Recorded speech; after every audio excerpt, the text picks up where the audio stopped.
Welcome back, everyone. I'm the Depressed Eeyore, and this is Middara on Tabletop Simulator. So, we just finished our last encounter, and wasn't too bad. We're running out of. It feels like I'm running out of consumables, though. It's not too bad. It's just kind of all of it's getting lumped onto Remy, simply because Remy and her and the twins kind of get more actions than everyone else. But anyway, we got teaming with monsters. We're almost there.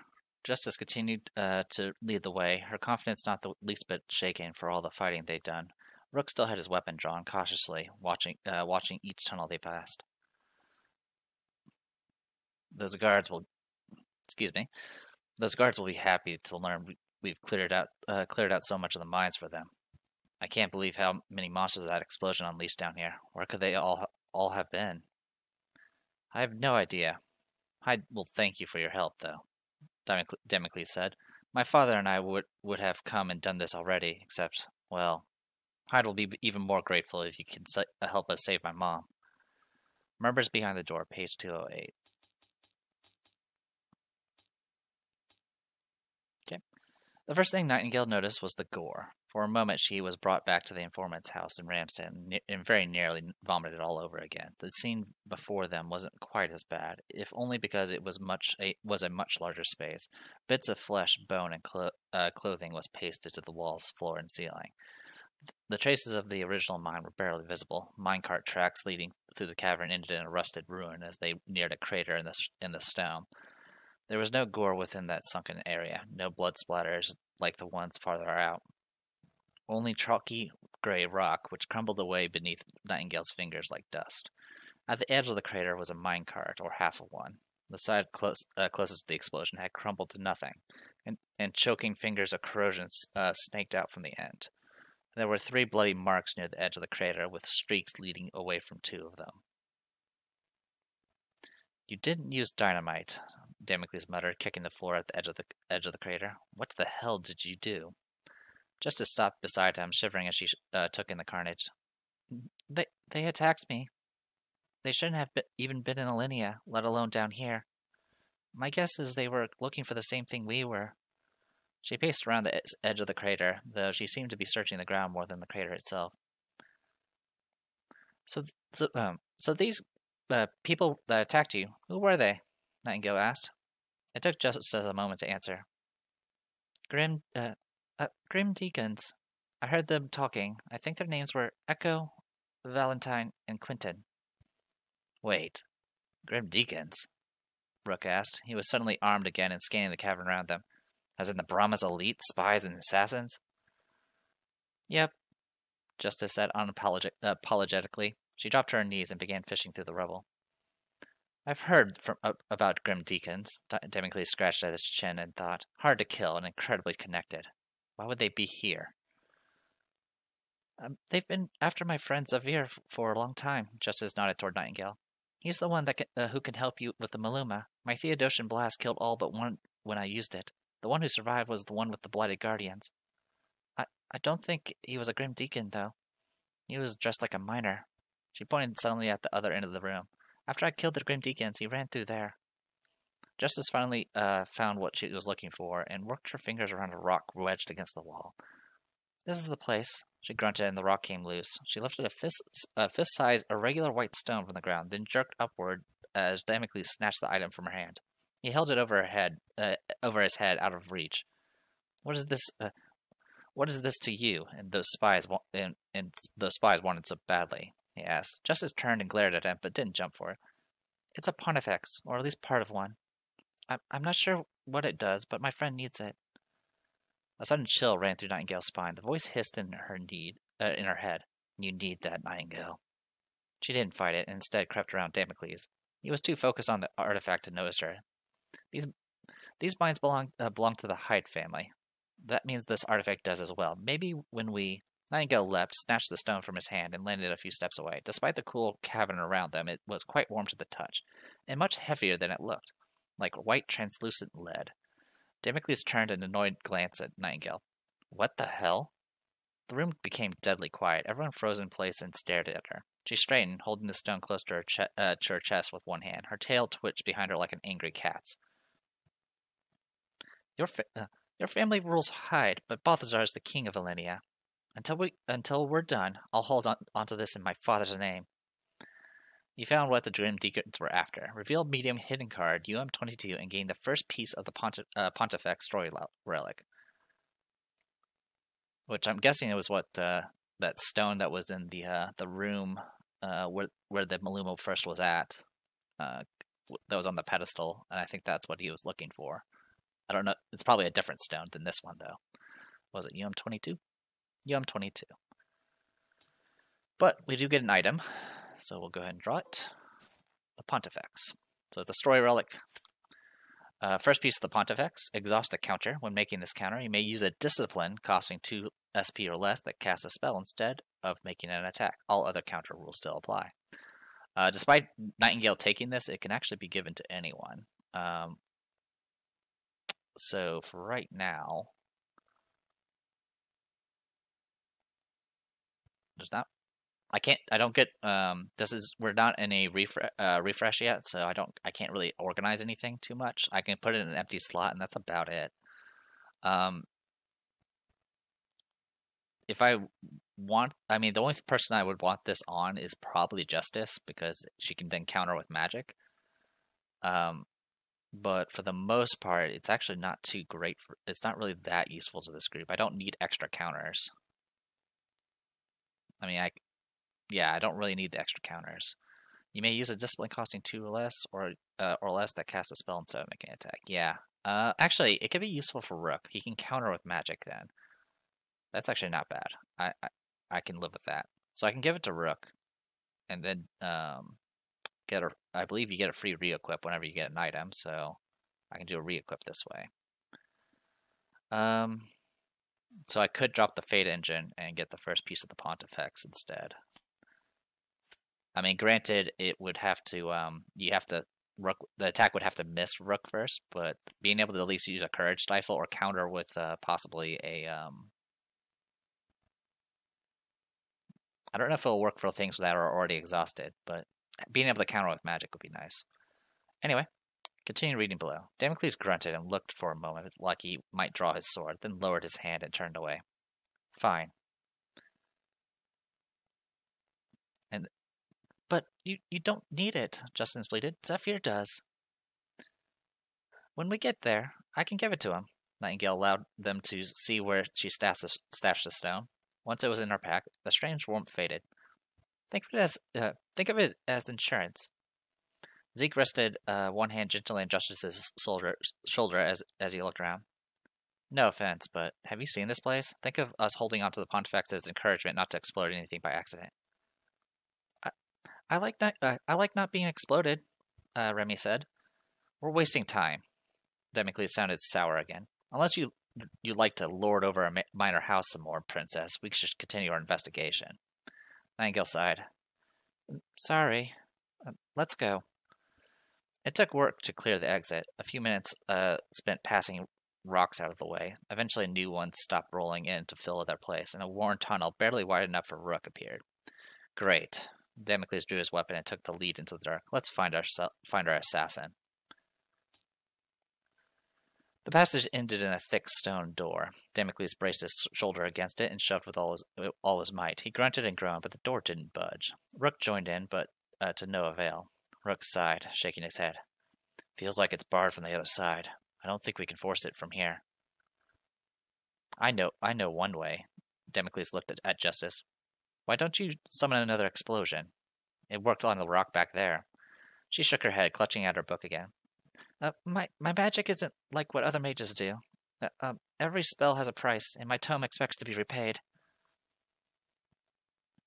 Your book makes you pay if you cast a spell? Nightingale grinned ruefully, imagining what a book might want. Justice, wearing a serious expression, glanced down at the book she was carrying. Yes. More practically, we might cause another cave-in, Rook added. We don't have any idea how stable this passage is. Shh. Remy signaled at the door, then placed her ear to it. Someone's talking. Gage squirmed out of her pack and moved to leap to the ground. Before he could jump, Remy scooped him into her arms, holding him there and looking down at him. Shh, she repeated. He glared up at her, wrapping his long tail around her arm. Damocles joined her by the door. Everyone held their breath. A female voice screamed just loudly enough that Remy and Damocles could hear through the door. "This is your fault, Hendrix. We needed you to infect the Duke, but you couldn't even poison his hair." Elias cries and buries his wife, and Hyde is still in Balthazar's hands. A male voice responded, no less energetically. "We haven't failed. Just because Elias and Damocles aren't dead yet doesn't mean they won't be." Damocles stumbled backward, looking horrified. Remy briefly glanced back and saw that his whole face had gone white. She mouthed the words, "Who's that?" but he didn't seem to notice. Justice slipped from behind him and joined Remy at the door. The argument hadn't stopped. Elias doesn't have the stomach to kill his wife. When Rivka turns, it's actually him speaking, I believe. Elias doesn't have the stomach to kill his wife.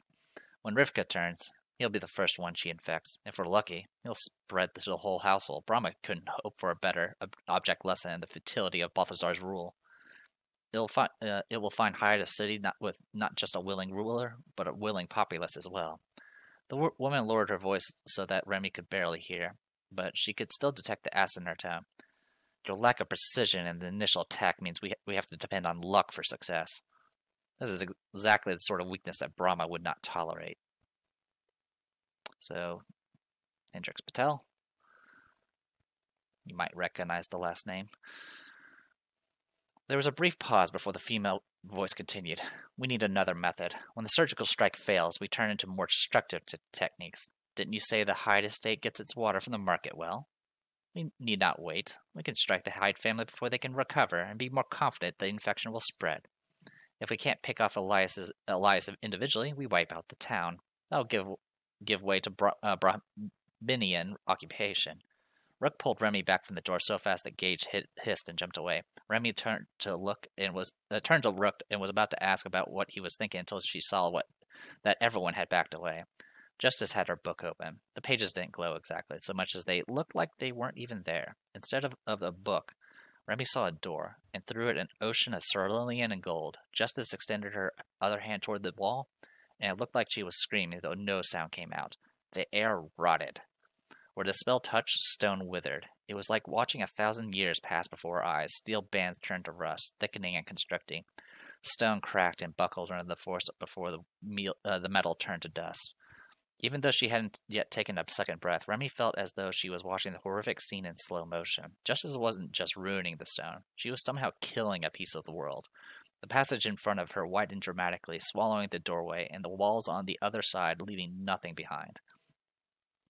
The timeless moment ended. Air exploded from the site of the impact, blasting dust past Remy and scattering equipment in the room beyond. Remy, with her light build and air-catching wings, was thrown backward into Rook, who caught her before she could be swept farther down the cavern.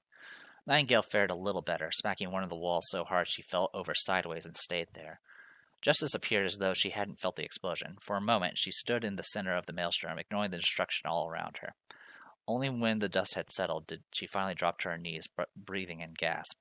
Past the dust and debris, the room looked to Remy like a primitive laboratory. Near the entrance, delicate burners, tubes, and vials had been shattered or crumbled into ruin.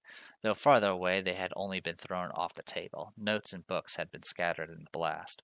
Damocles recovered first, advancing past the fallen Justice and into the huge space. Remy followed, with Zeke not far behind. Never in her life had Remy seen such rage as she saw in Damocles. He cleared tables and overturned shelves with a few confident leaps. He rammed into Hendrix just as he was climbing to unsteady feet and tackled him to the ground. Damocles didn't even bother raising his weapon. Instead, he just slammed Hendrix into the stone with his bare hands. "We trusted you, you bastard. Why would you betray my father?" Remy spotted the woman she had heard earlier. She wore some sort of strange armored skirt and boots along with an assortment of ripped and tattered clothes. Her hair was swept back from the explosion and her eyes were wide. She paused to watch them for a second, then ran straight for the only other door in the chamber. Remy saw her go and moved to stop her. She ignored the brawl and dashed across the room, spraying dust from her wings. The other door looked much like the one they had just destroyed, stone banded with steel. It had a large lock on it. When the woman pushed, it didn't budge. "Hendrix, you damn fool!" she raged. "Why would you make an escape tunnel that needs a key?"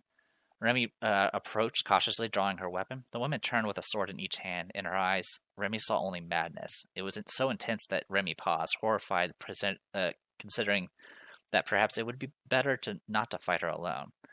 Remy could see Damocles and Hendrix fighting behind her, but she didn't dare to steal a glance, lest the mad woman take the advantage. Eliza's weak. Hendrix shoved Damocles away. The Hyde cancer has infected us for too long. If it weren't for your family, Hyde would be a great city by now. We would be part of a great empire. Damocles kicked Hendrix's leg out from under him, then brought his elbow down on the man's chest with all his weight. This is for my mother, you asshole. Even if I can't find a cure, I can show her your head before she dies.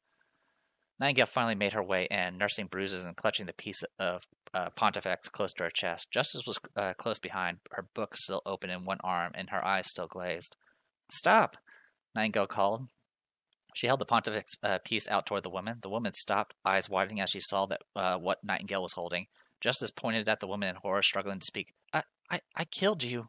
You should be dead. Be careful, Remy. That's one of the Grim Deacons.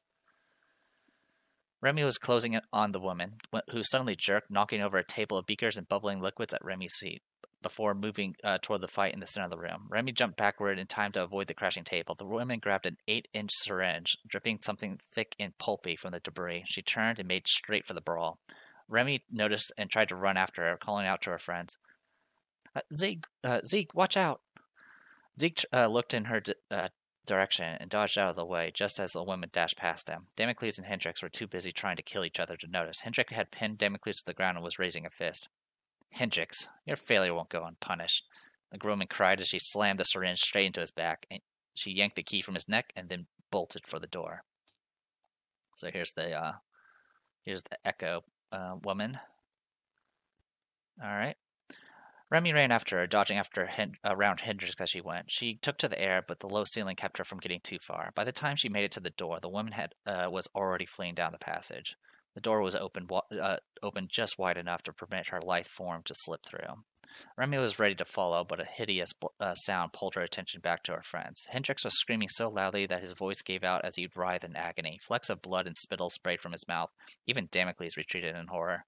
Hendrix's flesh went pale as pestilent blisters spread across his body. His limbs stretched and grew inhumanly long, the bones snapping and splintering through his skin. In seconds, they transformed into sharpened spikes, oozing green fluid. The blisters swelled as his torso and neck began to shrivel like a corpse hung upside down to rot in the sun. The ragged noises coming from him were no longer recognizably human. His eyes exploded with a searing liquid that steamed as it splattered on the ground. Remy dodged around him, then caught Damocles by the arm and started dragging him away. She pulled him toward the rest of her friends. The monstrous creature no longer resembled a man. It clawed its way toward the back of the room, seeping vile fluid as it went. They could hear Hendrix as the last vestiges of his human mind struggled to preserve itself. "Your lives are mine," he croaked, his voice stretching into a wail of agony. "What the hell's that?" Remy spun with her weapon at the ready. That grim deacon must have injected him with a concentrated form of the blight. Rook stared around the room at the dozens of vials and preserved samples. Damocles gritted his teeth. It was clear that they could not let the abomination loose upon Hyde. "We have to kill this thing. Aid me, princess." All right, 212, boss fight, Blighted Hendrix. Load page. And we'll dive right into this. So Hendrix has 300 HP, two initiative cards as usual. Damocles is going to go last, so we'll go ahead and move that out of the way. He's elusive, relentless, unstoppable, and immunity condemned. When a figure ends their turn adjacent to Blighted Hendrix, deal a purple die of magic damage and inflict poison and disease force 11. So do not end your turn next to him. Fleshy Appendages, the first time each turn Blighted Hendrix can, he will counter with a range 6 attack, pull 12, force 13. So that will get you next to him. He essentially charges in straight lines with his movement. And if necessary, and then he'll even move diagonally if necessary as part of the straight line. And then he'll make an attack against everyone that's adjacent in every cage. There are cages on here. That's what all these objectives are. And And then he'll cast a spell at an opponent within SOI with the lowest conviction, who is not immune to paralysis and inflict paralysis. And then he'll cast a spell at the two farthest opponents to do magic damage, and then pull them towards him. And then otherwise, he'll just move to be adjacent to the nearest opponent. Every shield book combo is 2 physical damage, and every burst is 2 physical damage. He has 0 armor, 13 defense, 6 movement, 300 health. Uses a gray and green die for attacking, very much like Remy. It has a green and red conviction and a green casting die. Here are the special rules, just letting you know to get out Hendrix. At the start of each round, if there are less than 3 intelligent combatants on the board, Hendrix will use 2 initiative cards. So if there's a bunch of enemies on the board, he actually gets reduced down to 1 initiative card. When Hendrix is moving towards a target and there are 2 equidistant routes that he could take, he'll always take the route that would move him adjacent to or through cages, which are the objective tokens. And then if we defeat him, we get some other stuff. Damocles is with us. Low ceiling, we can't fly. Cages. The objective tokens represent cages. They are filled with live monsters. The spaces these cages occupy are considered obstructing terrain until they are destroyed. Hendrix and adventurers may attack cages. Any cages that are attacked are immediately destroyed and with no required roll. When Hendrix finishes moving and dealing damage with Unstoppable and Relentless, he will also destroy any cages he moved through. When a cage is destroyed, read the corresponding hidden text for the objective token that was destroyed. Obviously, the objective is to beat him. Obviously, the defeat is if we lose. So, that is the gist of it. So this fight, I actually messed up a bit, though it was mostly outside my favor, because when he did that move straight line, for some reason I thought it was just like all the way across the map, but it's actually based off his movement. Beyond that, what kind of made this a bit interesting is I actually didn't use the twins on my personal playthrough. I actually used Agares, and Agares getting trampled by Blighted Hendrix is actually pretty rough, because he occupies multiple tiles, so he just gets plowed into. Which is not great. Starting location is literally the top spot here, so we will take advantage of that. Elifie will go here. We will put Justice in the back. Yeah, Justice in the back is fine. Actually, we'll put her here. Rook is fine in the back for now. Of course, get the twins. We'll set them up like this.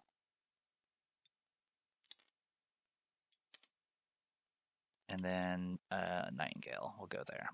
Okay, so that'll be our setup. So let me talk, give me a moment and we'll talk about Unstoppable and Relentless. All right, so here we are. So Unstoppable and Relentless. Relentless, you have Crush. In addition, opponents that occupy spaces this figure move into are placed into the nearest unoccupied space as though they occupied a space that you ended your movement in. Crush, while moving, this figure treats all spaces as unoccupied. After moving, deal any opponents that occupied spaces this figure moved into a purple die of irreducible damage. If this figure ends its movement in a space that is occupied, move the occupied figure to the nearest unoccupied space. If they are not placed adjacent, deal opponents an additional purple of irreducible damage. Figures moved this way do not provoke break attacks. And then, what was it? Unstoppable. While moving, this figure treats obstructing terrain as normal spaces. Replace any obstructing terrain this figure moves into with hindering. So it just plows through everything. So Relentless, you have Crush. In addition, opponents that occupy spaces the figure moved into are placed into a nearest unoccupied space as though they're... Okay, so pretty standard stuff. I don't really know why there's separate things for it, but whatever. So that's kind of the gist of it. And I think we're set. 1, 2, 3, 4, 5, 6, 7. 1, 2, 3, 4, 5. Oh, actually, we're missing a person. Oh, that's right. We're missing Damocles because he's going to go last. Okay. Everything else should be good to go. So let's just dive right in. So we're going to go ahead and reset the initiative. Right now, there are no other intelligent combatants, so Blighted Hendrix does have 2 initiative cards, and Damocles will be in the back. All right, So we're going to go ahead and dive right into this, and if it goes too long, I will obviously put a break in the video. Alright, DM goes first. DM is going to go ahead and move. So I think what I'm going to do is go ahead and try to break some of these cages ahead of time. I think that's what I want to do. So the way this works is any cages that are attacked are immediately destroyed with no required roll. So what I can do with DM here is I can just move in. There's a green here and a yellow there. So I'm going to go ahead and move down.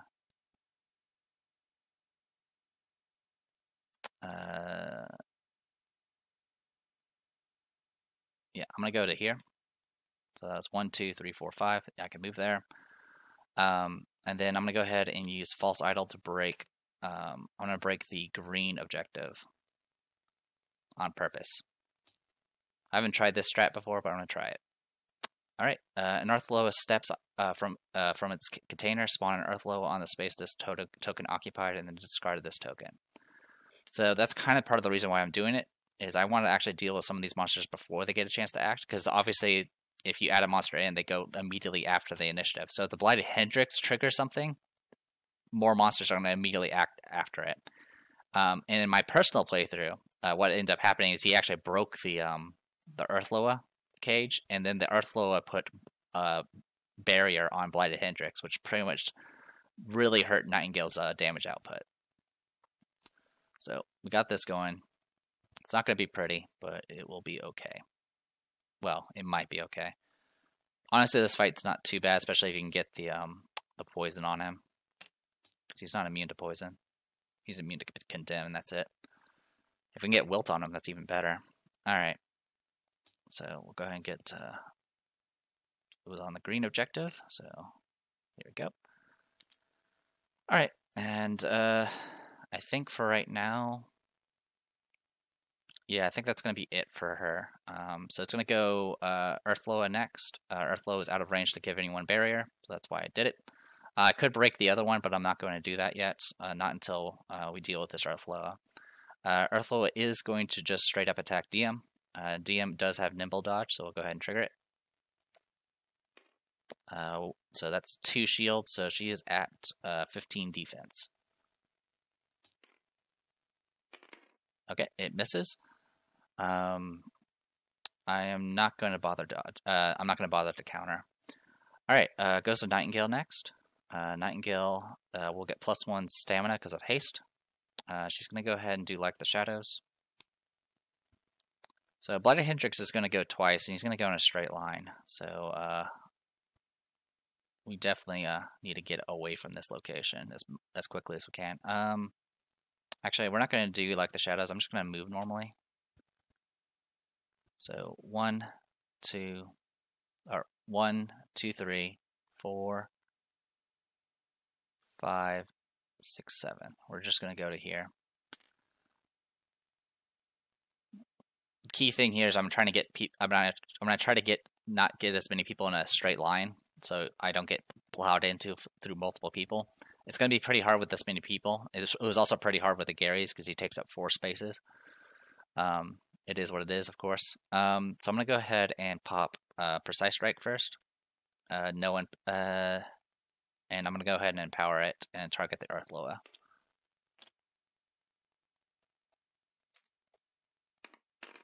Okay, 12 is a hit.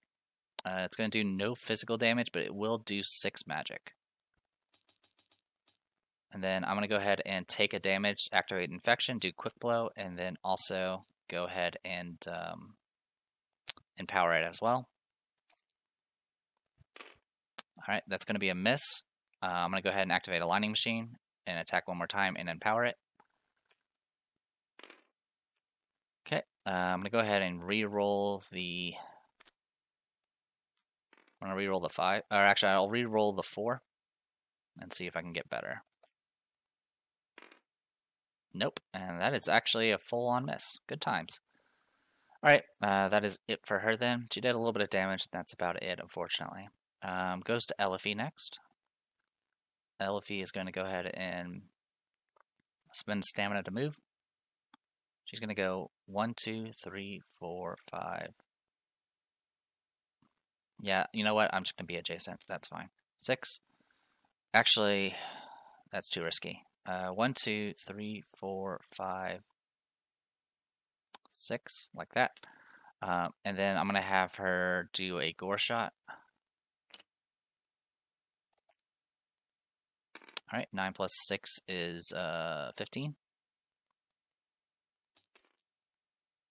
All right, it fails. It's going to take 2 damage and then another 6 because I'm going to pay the 2 life to do the extra damage. Then I'm going to go ahead and take another damage and spend a stamina and activate Blood Barrier and give Barrier to Rook.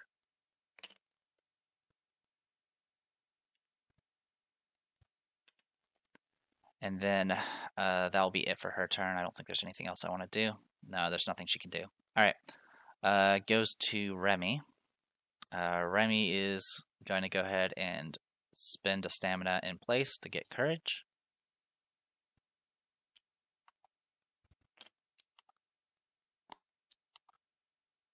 Like so. And I think that's going to be it for right now for her. Actually, I need to move her. So I'm going to spend a stamina to move. She's going to go 1, 2, 3, 4, 5, 6.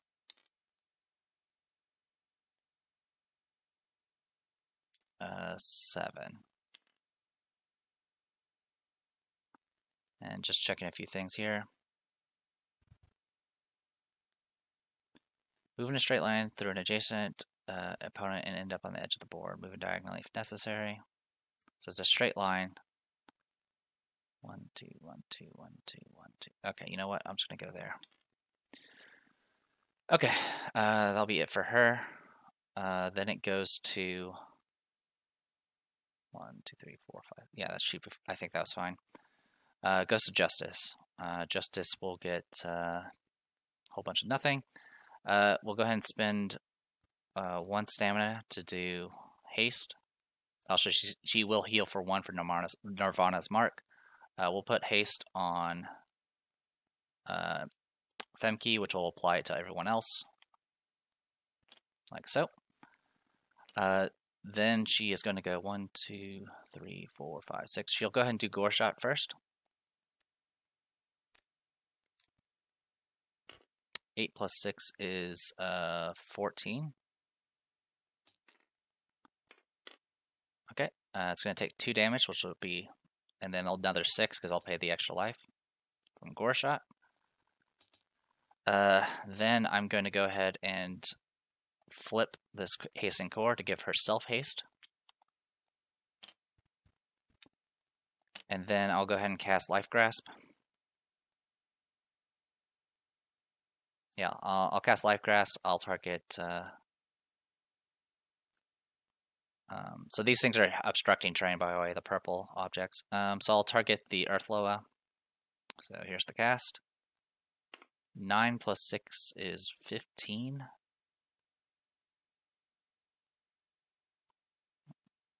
You rolled minimum. 21. I could potentially kill it, but it's pretty unlikely. I think I'll just keep the roll. Well, I'm keeping the roll no matter what, but I think I'm going to just not sacrifice the life yet. 15. So I had 15 exactly. So yeah, it would have done nothing. Okay, so nothing there. And then I'll spend the last stamina to move. 1, 2, 3, 4, 5, 6, 7, 8, 9, 10, 11. 1, 2, 3, 4, 5, 6.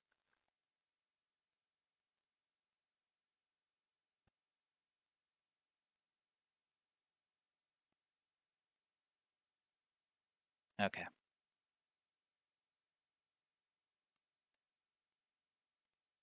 Move to be adjacent to opponent. Yeah, okay, actually I don't want to do that. 1, 2, 3, 4, 5, 6. We'll do that. So he doesn't go in straight lines unless there's someone adjacent to him. So that's the key thing here. So 1, 2, 3, 4, 5. 1, 2, 3, 4, 5. Okay. Yeah, he's a bit complicated. So yeah, I think this is good. Yeah, I'll just take this and see what happens. All right, Blighted Hendrix is going to go. There's no one adjacent. There's no one with an SOI because there's all this stuff blocking the way. So it's going to otherwise move to be Jason's nearest opponent, which means it's actually going to try to get to Remy. Because 1, 2, 3, 4, 5. 1, 2, 3, 4, 5. So it's a tie between Damocles and Remy, I think. 1, 2, 3, 4, 5, 6. Yeah, so it's going to be Remy because Remy's higher on initiative. And this otherwise move is not in a straight line. And he'll take the route that would move him to adjacent to or through cages. So he's going to pick a route that will actually get him through as much stuff as possible. 1, 2, 3, 4, 5, 6. So he'll be through here, there, and there. So it's going to break the purple and the red. So we'll start with purple. Laughter comes from a corner where a living ablation has been held. She squeals in delight. I'm free! Spawn a living ablation in the space this token occupied, and then discard this token. The encounter esper is a viscera aramid, which is essentially what Eliphi is. So we'll go ahead and spawn a living ablation. And we're actually going to need to go grab ourselves a viscera aramid when the time comes. So that'll be on purple. And then we're going to run out of room on the initiative track is a problem. All right, so that'll go there. And then we also broke the red one. An Earthloa rises from a pile of rubble as its cage swings open. Spawn an Earthloa on the space this token occupied, then discard it. Okay, well the good news is it's not going to get an action. Bad news is there are now 2 Earthloas, and it's going to probably be able to put armor up. So those are resolved. And then move to be adjacent to the nearest opponent. When a figure... Okay, those are fine. Okay, I think that's all resolved because you don't do the AoE stuff unless you do the first action thing. So I think that's fine. It goes living ablation next because she just spawned. Is there an opponent adjacent? No. Is there an opponent with an SOI? And you have 10 damage? No. Is there an opponent with an SOI and this ability has not been used this encounter? Yes. So she's actually going to go ahead and do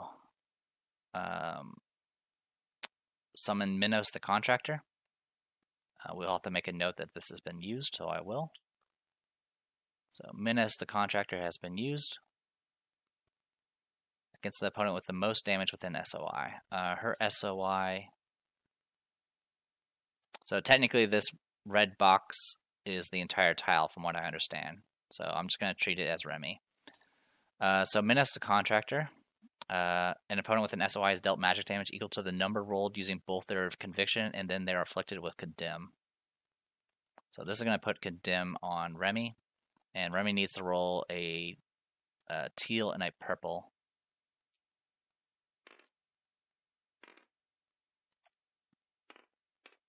Alright, she takes 13 magic damage. Okay. So that's all been resolved. That is it for Living Ablation. Thankfully, since she took an action, she doesn't summon yet. Because it doesn't have a continue down. Then it goes Blighted Hendrix again. So there is somebody adjacent. Move in a straight line through an adjacent opponent and up to the edge of the board. Move diagonally if necessary. So this will be a diagonal move. The way the diagonal move goes is I actually pick the kind of the directions the diagonal is supposed to go, because you're technically, you don't actually move diagonal. So the way this will work is you'll go down, go over, and then go down, and that will, it's going to turn that terrain into hindering. So let's make a copy and just paste a bunch of these because we're going to need them. All right. So that's going to put one there. And one here. And let me check here. Okay. So it plowed through him, plowed through Remy. So Remy's going to take a purple of damage, which will be 3. And then let me check how this works. So, well, 3 are irreducible, so she'll take 3 no matter what. So I'll make note of that. Let me be right back. Okay, it just says placed near the nearest unoccupied. I don't know who makes the choice. I'm guessing it's the person that's the current character's turn, so it would probably be in the worst position, which will probably be here. Okay. Then it's going to do then make a separate attack against each opponent and cage, and then cast a spell 6 against the opponent with SOI within SOI with the lowest conviction. So it's going to be attack against Remy and Justice and the orange objective. So let's go ahead and resolve that. I'm not sure how. Yeah, this initiative is actually not long enough. It's going to be a problem. All right, so we'll start with the attacks first. All right, so we'll target. It's going to be in order. So it's going to be Remy first. Remy is going to pop Lonely Mountain, the dodge. All right, 3. So she is up to 15 defense.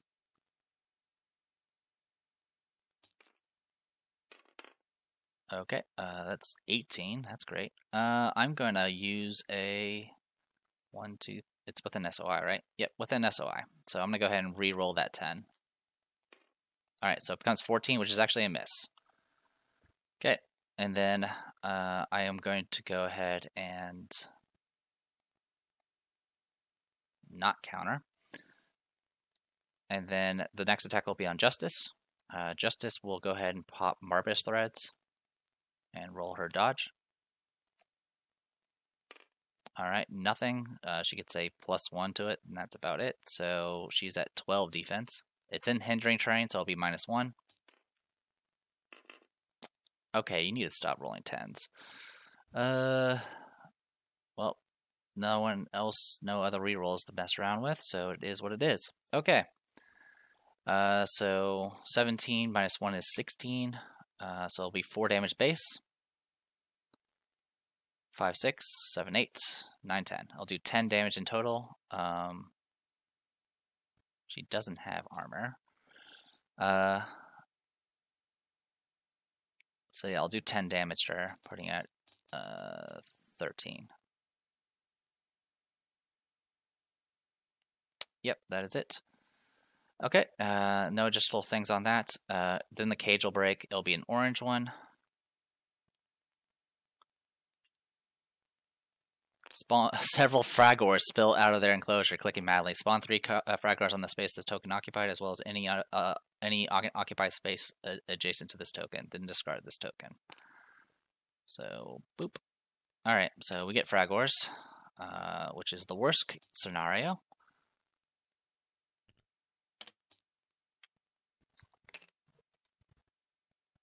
Boop, boop, boop. Actually, these are the wrong ones.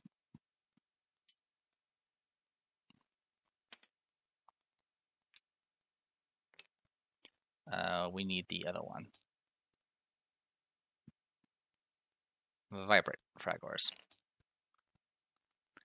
There you go. Why aren't you clicking? There we go. They got locked for some reason. Alright, and unoccupied stuff are nearby the objective. So it'll be here, here, and here. So we'll of course add all that to the end. We're just going to do this for now. So we've got Fragors. Then it's going to go ahead and do cast spell. It will target somebody with an SOI, which is going to just be between Justice and Nightingale, or not Nightingale, but Remy. Lowest conviction is Justice, so it's going to be a spell. So green die plus 6. 10, that's the lowest you can get. And then I get to roll. Is it a spell? It is a spell, so I do get protection. So I'll go ahead and roll a black die with this.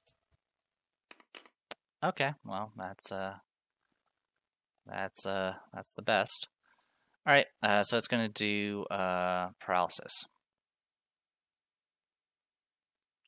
Okay, paralysis. All right, next goes to Fragors. Fragor, as you can see, it just gets bonkers. Of course, once you clear everything out, it becomes less bonkers. So opponent adjacent, yes.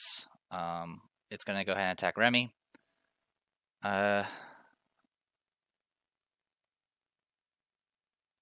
go ahead and activate Gauge. And not dodge. And if it misses, it'll be great. If it doesn't, well, it doesn't matter. Also, they actually have flanking, so good times had by all. So roll. 12 plus 1 is 13. So unless I have a way of forcing a reroll, I don't. Also, I would have already used it. So 13 does hit. So it's going to be 1 damage base. 2/3 because the shields. So it's going to, and I have 1 armor, and I actually take 2 less from melee attacks. So it actually does 0. And then it's going to go ahead and force a conviction roll because it's going to try to disease her. So we'll get to roll that. 12 is exactly what I needed. Okay, that's good, because otherwise she gets diseased and then everyone gets screwed. Alright. They'll take care of that. Then it's going to go ahead and do everything else, I believe. Yep, it'll continue down, make an attack against farthest opponent within range. That's still Remy, because I'm starting with the red one. Remy is going to go ahead and not dodge. So it's just going to roll an attack. Alright, +1 to this. Oh, I think I forgot the +1, so I'm just going to take a damage just to be safe. Alright, this misses. Then it goes to, can move to, adjacent to an opponent, move to be adjacent as many opponents as possible. So I can go 1, 2, 3, 4. So it's going to move there. It will provoke a break attack, so I will take it. And hope I hit. Alright, 16 is a hit. They have 13 defense, so it's going to be 3 damage base. 4, 5, 6, 7, 8, 9, 10, 11. I'll do 11 damage in total. That's including the courage. So 11 damage, and then it's going to self-destruct. Oh, I did forget to place the bulb, so I'm going to go ahead and do that. I'm going to hit shuffle and draw a bulb. It has to be unoccupied space. No, it just has to be on or adjacent to the target, so it is adjacent to as many people as possible. So it's actually going to go right beneath this Fragor here. Okay, now it's going to go ahead and roll a purple die. I'll just roll Nightingales here. Alright, I'll do 3 damage to itself. 3 damage to Elifie. 3 damage to Justice. 2 damage to Remy. 3 damage to the orange Fragor. And that'll be it. Purple Fragor goes next. Purple Fragor is going to target Remy. Remy is not going to dodge. This one's not flanking. Still hits with 14 though. So it's going to be 2 damage base. 3, 4, 5, 6. So it will do 3 damage. And then I have to roll conviction to see if I get diseased. 13, I'm good. Then it is going to make a ranged attack against farthest opponent, which is actually going to be Justice. Justice is going to dodge with a cloak. Actually, How's this work? Who's she target? With most damage. Yeah, she'll dodge with a cloak. Actually, she can't. She's paralyzed. Okay, so it's just gonna be a straight roll. No flanking. It is tacking through an allied square though, so it will be -1. Actually, -2 because I think she's in hindering. So it misses anyway. It does place another bulb, so I'll go ahead and draw one. And it's going to place it adjacent to the target to hit as many people as possible. So we'll go right there. Then it goes to, it's going to try to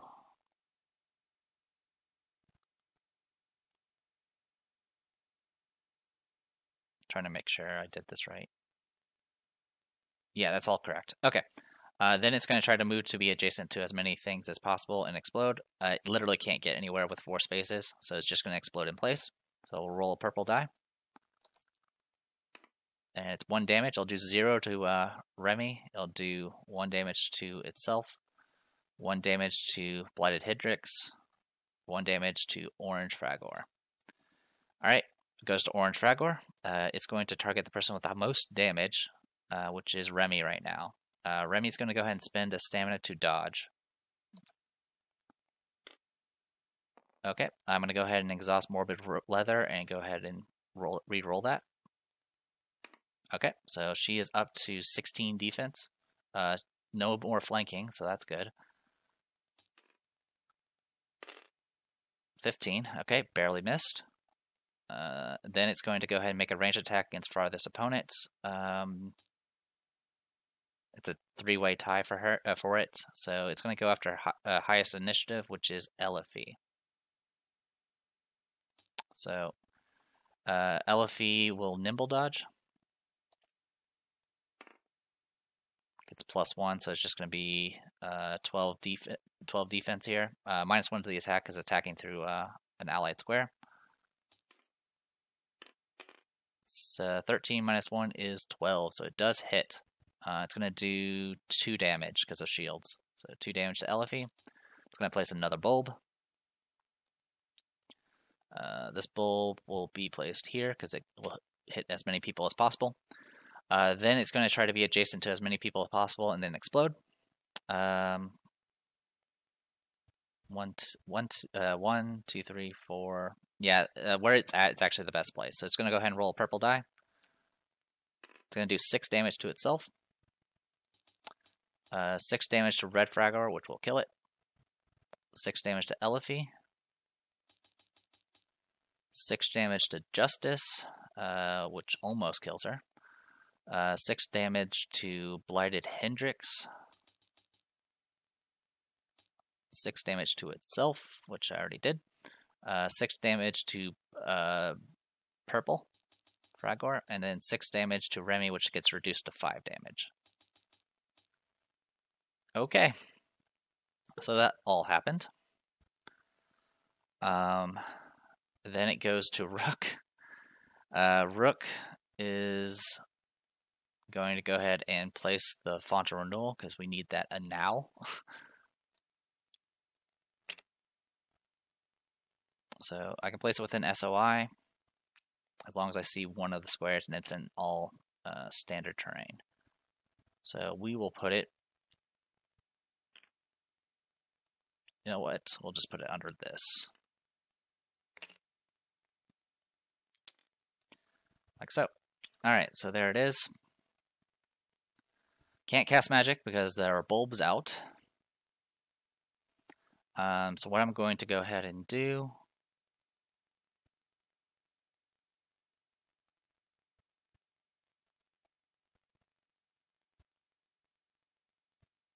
yeah, as long as there's bulbs out, I can't get any kills. I think I might wait for now. I'll wait in place. It goes to Femke next. Femke. Actually, no. I know what to do with. I know I have to do with Rook. I have to do this. 1, 2, 3, 4, and I'm going to trigger this one. Muck terrain on all adjacent spaces. Okay. Could have been worse. Now I believe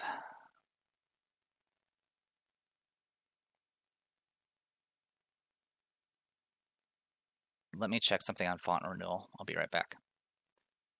Alright, so the question was brought up, but there wasn't really an answer. Some people just put the terrain on the tile, but you could still stand on it and get the benefits or some nonsense. So I'm just going to put it on top and still be able to use it because it doesn't tell me. Usually in the terrain section, it actually tells you like what terrain can overlap what terrain, but they don't have anything for the font renewal, even though it is a terrain tile, technically. But as far as like placing it, the thing about making sure it's on normal terrain and stuff, that check is only made when they're placing it. So that much is clear. So in any case, we just cleared out this bulb. It's going to put buck everywhere. So it's going to be a bit of a pain. Yeah, like I said, this battle just starts out as just bonkers, and then it gets, honestly, it gets kind of boring if you actually survive the initial insanity, because Hendrix has very, very predictable movements. And while he can definitely hit hard, he's not the end of the world. I mean, what's wrecking me right now is the fact that I spawned practically everything at once, and there's not much you can do about it. Like, everything's going to spawn because Hendrix goes twice. And his AI doesn't reset until the new round. So I went 1, 2, 3, 4. So I'm actually going to probably trigger that other terrain, that other bulb, and get rid of it. Because if I can get rid of all of it, that'll be great. Alright. Okay. Oh, sorry, you were up here. Okay, I think I did that right. Hopefully. Oh no, I forgot. There's Elephie. I was like, somebody's missing. Okay, so 1, 2, 3, 4, 5, 6, and that's going to trigger this bulb. Purple physical damage to everyone around it, so let's go ahead and roll that purple. 1 damage. It's going to do 1 damage to Rook. It'll be soaked by his armor. Elephie will take 1 damage. This will actually take out Justice. It'll take it down completely. So she'll get removed off the board. DM's going to take 1 damage. Nightingale will take 1 damage. Earthflow gets the damage will get soaked. We'll put these back in the Fragger bulbs. And what's the rule for this? Any opponent with an SOI of a bulb can't cast spells. Where's the bulb right now? It's right there. So actually, I can cast spells from here if I want to. All right. So that was 6. That was all. So the issue right now is I can't actually cast anything because Muck increases the cost of abilities and stuff by 1. Unless if it costs 0, it doesn't increase it. So with that in mind, I'm going to go ahead and pop from the grave and bring back Justice. So the good news is that actually moves her initiative to right after Rook. And that means Justice can go bonkers. Just absolutely bonkers. As long as I don't have line of sight of the bulb, I can cast spells. That is the rule. So I'm thinking 1, 2, 3, 4, 5, 6, 7, 8, 9, 10, 11. So I'm trying to route this to do as much damage as possible. So the key thing here, of course, is the bulb. I have to start. Yeah, I think I can do it from here, but I don't want to take the extra muck cost. So yeah, I'm gonna go ahead and pop it. I'm gonna get Justice back onto the field. I'm gonna put her right here, and we're gonna make some things happen. I technically do have 1 more stamina. Oh, actually, I got a better idea.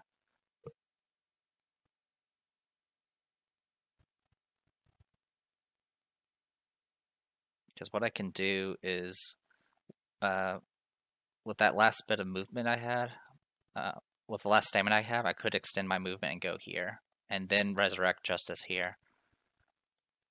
But the route's not good, so never mind. What I can do is I can move back to here, and get out of everyone else's way. I think that'll be the best route.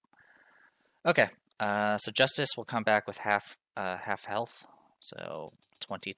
Will be at 12 wounds, I think. Or sorry, it removes a half rounded up, so it'll get down to 12, I think. Let me check that real quick. Actually, I can look at it right here. They heal half their maximum HP, so you do round up. Got it. Okay, that's it for him. Yeah, he literally can't do anything else. So it will go to it'll go to Justice because she just got resummoned essentially. So I want to use the Fontaine Renewal to get rid of the paralysis, so she can at least move. She is hasted, so she will get 4 stamina. And thankfully, so the bulb is right there. Oh, actually, yeah, that doesn't work. How would I do this? Okay, so I would actually have to spawn her up here. Will that work? No, it won't, because it's... Oh, actually, it'll work. So yeah, I'll have to res her here, because I have to have Elifie block line of sight with the bulb. That is a requirement. I have to do that. So, yeah, the reason why it can't work here is because of the diagonal. It actually only clips the corner. All right, so with all that, I'm gonna go ahead and open things up with Gore Shot. Actually, 1, 2, 3, 4, 5. Actually, I'm gonna open things up with Life Grasp right off the bat. Oh, also she does heal 1 from Nirvana's Mark. All right, roll. All right, 9 plus 6 is 15. This. Okay, I won't be able to one-shot that Earthloa.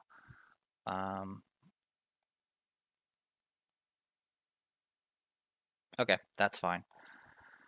We'll go ahead and just do saves. I'm targeting the orange Fragor and the Earthloa. So let's start with the Earthloa first. 13. What I roll? 15. So it's going to do 2 damage. And then the Fragor. Of course. Take 3 damage. Alright. Okay, next, she's going to go ahead and do Gore Shot. She is going to target...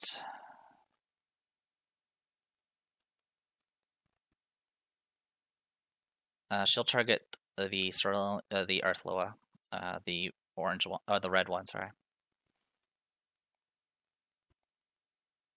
Yeah, I'll target the red one, try to finish it off. 5 plus 6 is 11. 11, so it resisted. Okay, and then I'll spend 2 stamina and do Bring the Shadows. Oh, actually, before I do Bring the Shadows, I'm going to go ahead and spend a stamina to give haste to Rook. Alright, and now I'll spend my last 2 stamina to go ahead and go ham. So, move 12. 1, 2, 3, 4, 5, 6, 7, 8, 9, 10, 11, 12 maybe? I think I want to do that. I mean, the Earthflow is going to be a problem, but I don't really have any other options. So I think, yeah, I'm going to go ahead and just focus down the Fragors and the Blighted Hendrix. So I'll go ahead and roll for casting. Alright, 11. Okay, we'll do Blighted Hendrix first. Alright, that's 13, so it passed. 12, it passed. That was for purple, and then we'll do orange next. Alright, it failed. I get to roll a casting die of damage. Minimum I could do is 4, so it's going to kill it.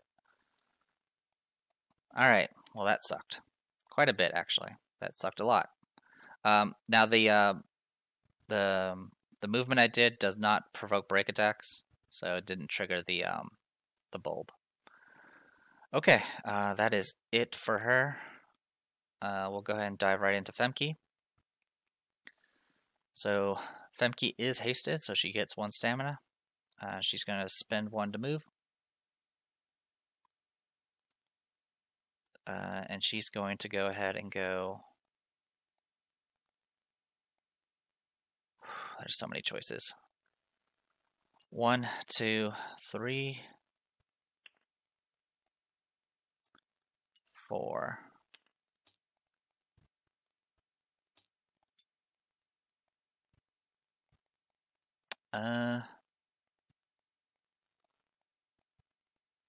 Yeah, we need to deal with, there's so many things we have to deal with.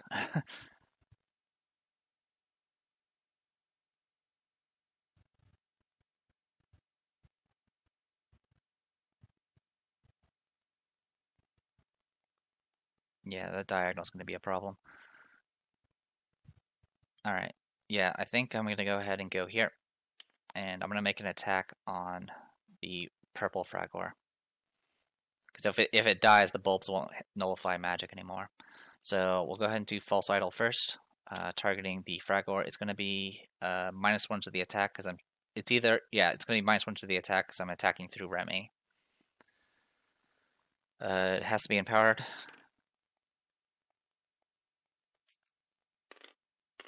All right. Everything you want. We'll go ahead and get a reroll for it.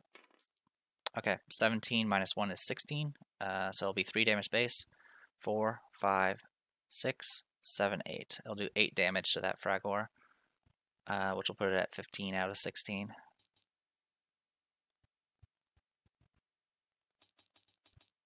Okay. And then spend a stamina to do Quick Blow, targeting the same thing.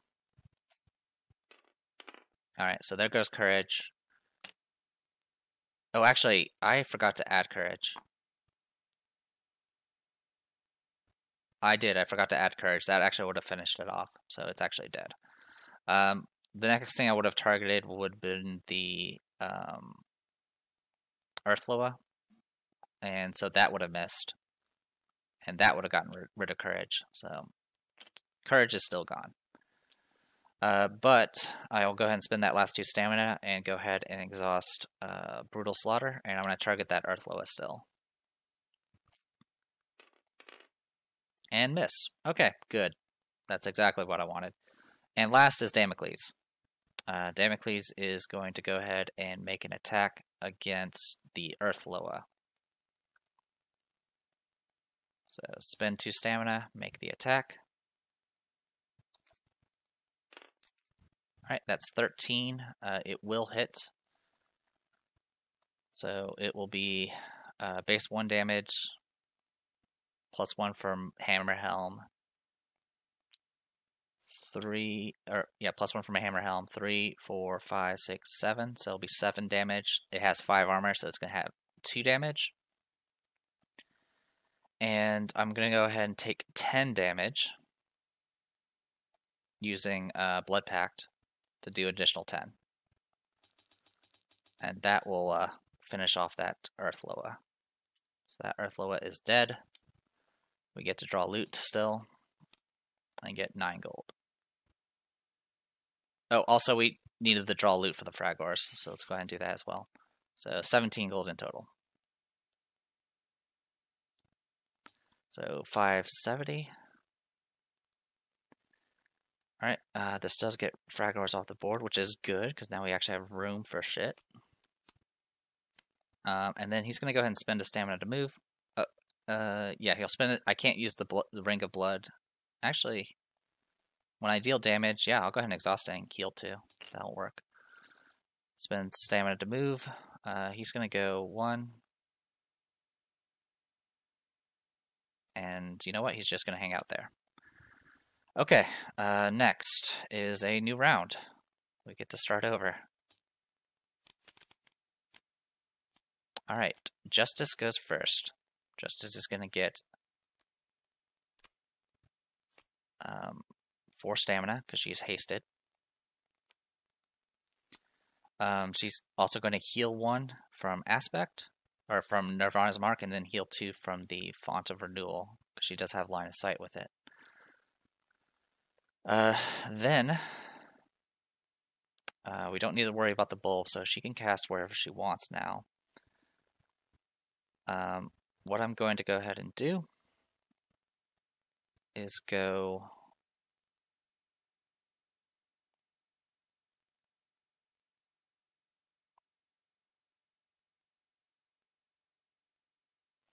Yeah, as long as we keep aggression on the living ablation, we can make some stuff happen.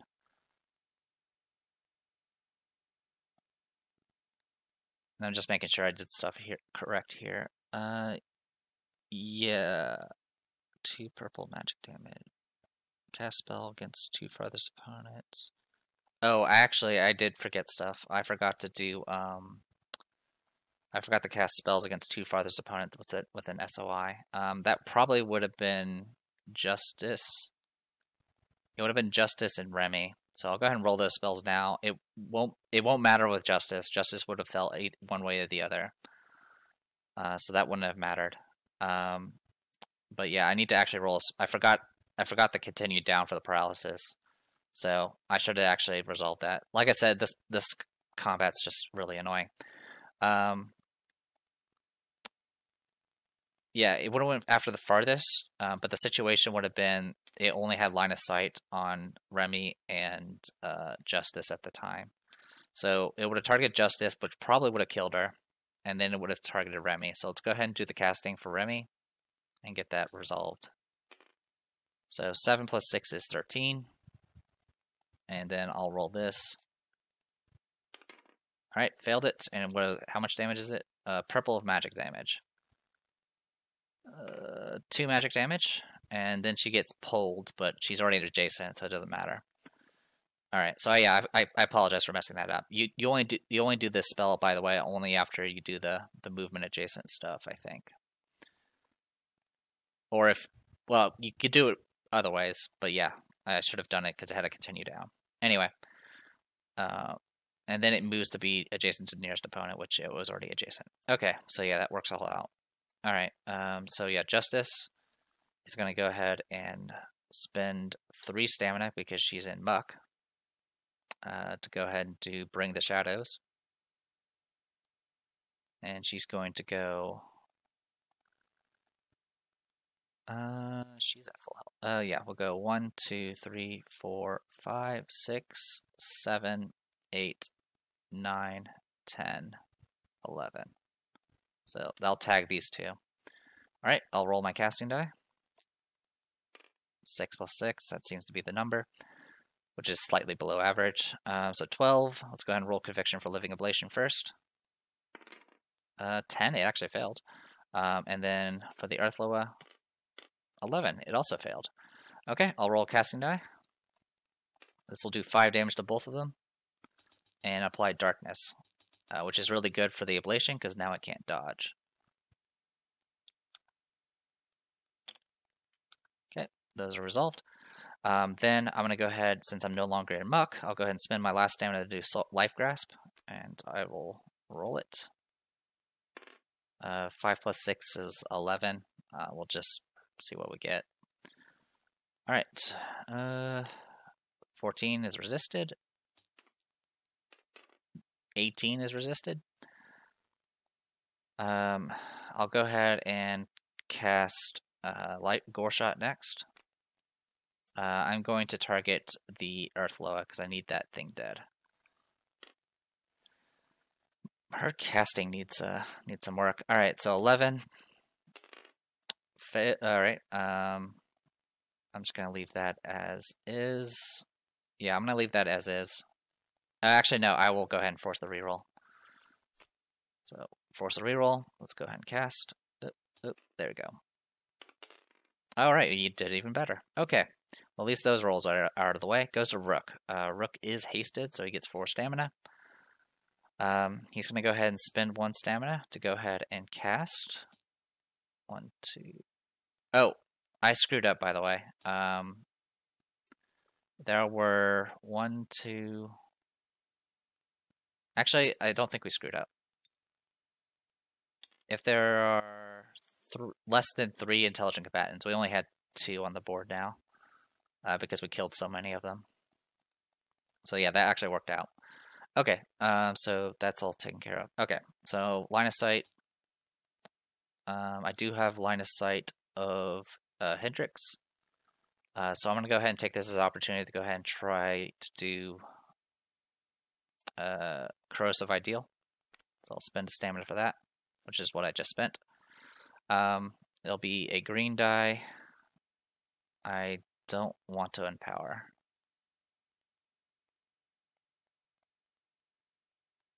You know what? I will. Also, he does heal too because he's within sight of the old font.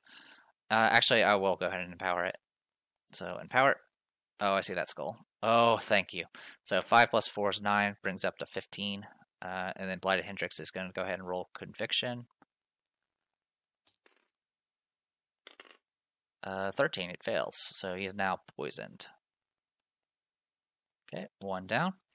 Then I'll spend a stamina again to go ahead and try to apply Wilt to it. 1, 2, 3, 4. Actually, I will apply Wilt to the Earth Loa. Do I need to apply it to the Earth Loa? No, I don't. You know what? I'm going to apply it to Hendrix. I'm also going to go ahead and empower this one. Oh my gosh. Well, 10. Good luck. Eef. Okay. You know what? After the previous rolls, I will take these. Alright, so Wilt has now been applied to him. So he is almost fully debuffed. We just got to get Darkness on him, and he'll be good as rain. Alright. That is it for Rook. He can't move anywhere because he used all his stamina. Goes to Nightingale. Nightingale's going to heal for 2. Get 4 stamina. Refresh everything. Alright. And she is right here in Muck. So what we need to do here...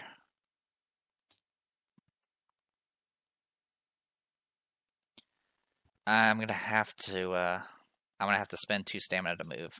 There's no avoiding it. So 1, 2, 3, 4, 5, 6.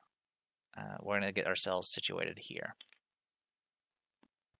Actually, what if I go here? What happens? Can I get line of sight? No, because of the terrain there. Alright, so I'm gonna move to here. So I was there? I'll go to here. And then I'm gonna like the shadows to here. It's not the best move, but it's all I got. So the plan here is, so I used all my movement. I'm gonna go ahead and pop like the shadows to get the rest of the way. I'm gonna do down the masses. I'm gonna target the Living Oblation. And I'm gonna target the Earth Loa. Yeah, those will be who I target. I'll start with Living Oblation first. Alright, that is 18. It is shooting through hindering terrain. And technically an ally, so it's going to be -2. So it's gone from 18 to 16. And then it had 13 defense. It'll be 3 damage base. 4, 5, 6, 9, 12, 14, and then 20. It'll do 20 damage in total. Actually, it'll do 21 because of darkness. It actually only has 12 defense. Okay, and then I will shoot at the Earth Loa. 12, no minuses. It has darkness, so it had 11 defense. So it definitely hits. It's only going to do 2 magic. Okay. Then I'm going to go ahead and take a damage with the infection and do quick blow. I'm going to target the Living Oblation. Okay. 13 minus 2 is 11, so it's going to be a miss. I'll do a Lining Machine to shoot again. I'm going to re-roll the... Actually, that's not going to work either. Alright, it's going to miss. I'm going to do Precise Strike on the Living Oblation because I need to kill it. Alright, 16 minus 2 is 14. It has 12 defense, so it's going to be 2 damage base. 3, 4, 5 from just shields alone, which is going to be more than enough to kill it. And that'll finish off the Living Oblation. We get to draw loot. Get 9 gold. Putting it at 579. Okay. And then that is it for her. I had to kind of throw everything I had at it. Yep, that's pretty much it. So it goes to Elfie next. Elfie's going to recover 2 health, which she desperately needs. She can't, if she moves, she will trigger the bulb. So I'm just going to go ahead and get my stamina. I'm going to do Gore Shot first. I'm targeting the Earth Loa. 8 plus 6 is 14. 10, so it's going to take 2 damage and then another 6 because I will take the extra. So that'll put her at 15. I'm going to spend, I am in muck, so I'll spend 2 stamina to move. I am going to go ahead and trigger this bulb and get it over with. Oh, it had to be disease. Alright, so she is now diseased. Everyone's going to be losing haste, which sucks. This is actually really bad for Remy, because now she's diseased. I have to get rid of the disease before I can get rid of the condemn. And I've already used a res. So it's going to be bad. So yeah, Oben Nightingale loses haste. She'll regain it as part of a passive once she gets the disease taken off.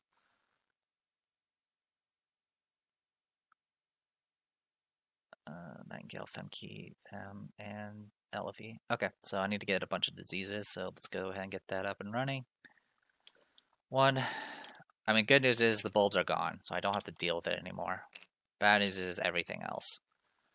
So, Nightingale's diseased, Elfie's diseased, Femke is diseased, and technically so is Remy. Okay. So that'll take care of that.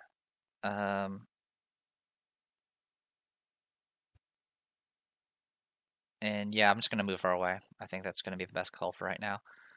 Goes to Remy. I have to roll a black die. Okay, she does not die. As long as it's not a skull, she does not die. She gets 3 stamina. I can't apply courage because I'm diseased. I will get rid of the disease because that is because of the font. No more of that. Okay, so bulbs are gone. Alright, so good news is I'm good to go as long as I don't get diseased again. What we need to do next is we need to deal with the Earth Loa, among other things. I also need to get Remy out of here. So I'm actually going to go ahead. Okay, gotta do this in order. So first things first, I'll throw I'll do animism and throw a knife at Hendrix. Also, I completely forgot about Elfie's debuff for armor. So I probably could have been doing a little bit more damage through most of this. I don't think it would have made too much of a difference. I think I could have saved Damocles like 2 hit points, I think. Because she was up there. Yeah, it would have saved Damocles 2 hit points, but everything else I'm not going to worry about. Because I'm doing that just because that was an easy fix. Anyway, I rolled a 6, it looks like, for damage. Yeah, I rolled a 6. So it did 6 damage to Hendrix. Then she's going to go ahead and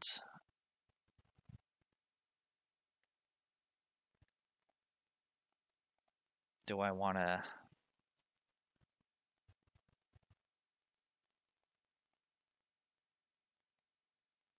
Yeah, I'm going to go ahead and pop a BAMF token. This will allow her to warp within a space with an SOI. And it's going to put her, I want to put her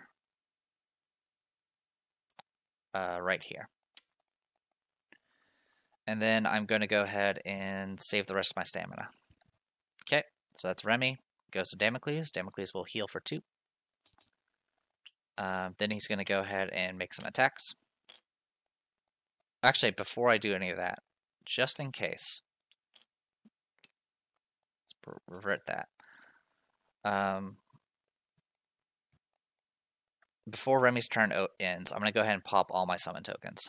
So I'm going to go ahead and have... it's going to be a bit annoying because it isn't hindering, but I need to get this done. So I'm going to go ahead and pop it and have Femke attack. It has to be in power because it's Femke. So that is 17 minus 1, so 16.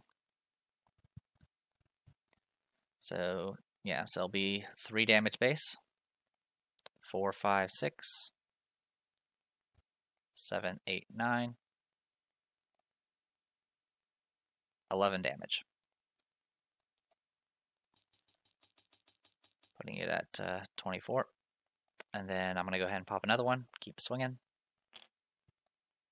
Oh, actually, Femke is going to use up one of Remy's staminas to do a quick blow. Okay, she has definitely triggered it, so it's going to miss. Hendrix is going to counterattack. Femke does have nimble dodge, so we'll go ahead and roll it. Alright, so she is at 18 defense. Yeah, because she has 13, then plus 5. Alright, misses. And it's just the first time each turn he can, so that'll resolve that. So we're good and safe now. She is actually going to go ahead and spend another one of Remy's stamina to go ahead and counter, because she successfully dodged. Alright, that's a miss. Then Remy's going to spend a summon token to have her attack again. 16 minus 1 is 15, so it'll be 2 damage base. 3, 4, 5, 6, 7, so 7 damage. Putting it at 31. Then Femke will use one of Remy's stamina to do quick blow as a follow-up. Okay. 15 minus 1 is 14. It does hit, so it'll be 1 damage base. 2, 3, 4, 5, 6, 7, so 7 damage.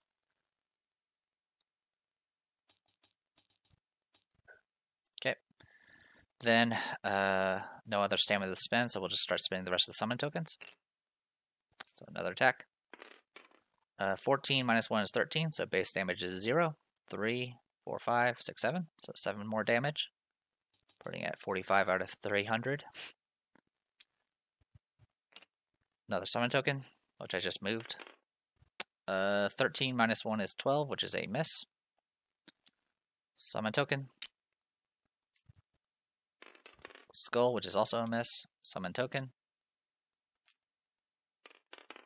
Alright.